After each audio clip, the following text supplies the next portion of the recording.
ก็มันเรืออย่างนั้นก็มันเรือมีตัวใหญ่กลมเลยอะไรตัวเบี้ยอะไรตัวใหญ่กลมใจดีตัดมีคน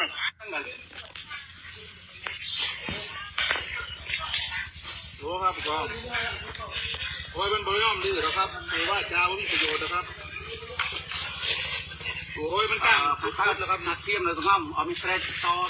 ทีเลยคุดแรกครับกลางแล้วมันตีตะปูใส่แล้วมันเหลี่ยวเข้ามาขึ้นผมก็ต้องเอาขวดตีตะปูมันออกตีมือมันจะหน่อยอะไรกดหนึ่งเดินชื่อ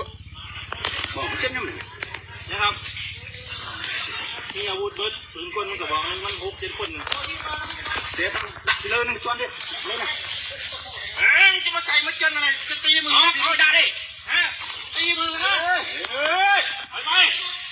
ว่ายืนเคลียร์เหมือนป่ายังดียังช่วยเข้าอีกไม่ไอ้ละเข้าดีได้ตลอดมันเอาดักตอนเราวิ่งมันเรืออย่างนั้นก็มันเรือมีตัวใหญ่กลมเลยอะไรตัวเบี้ยอะไรตัวใหญ่กลมใจดีตัดมีคน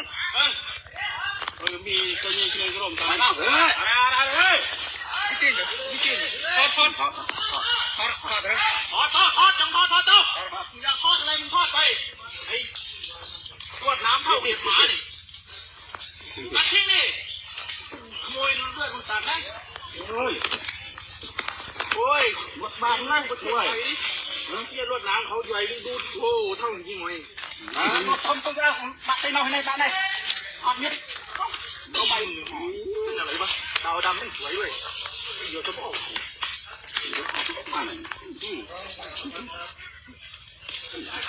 ใช่ครับเขาจังเลย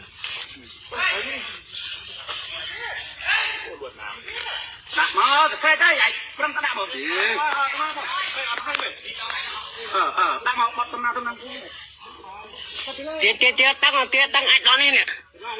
เตี้ยตั้งบ่ไอ้ตอนนี้เพิ่งหยุดจำไว้ชนะเลยก็ต้องแฝงแล้วมาดักใส่ไม่เป็นเจ้าเดินตลอดมาลงไอ้ดักได้เกมมันดักจ้ะดักเลยกระดักได้เกมนะได้ยัง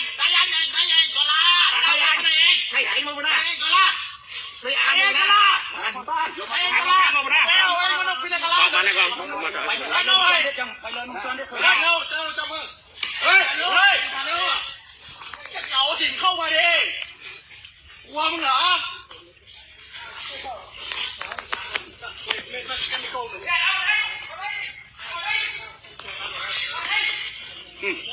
ไม่ร่างกันไปย้อนให้ผิดหรอไปย้อนให้เอาออกหรือจะให้เอาออกให้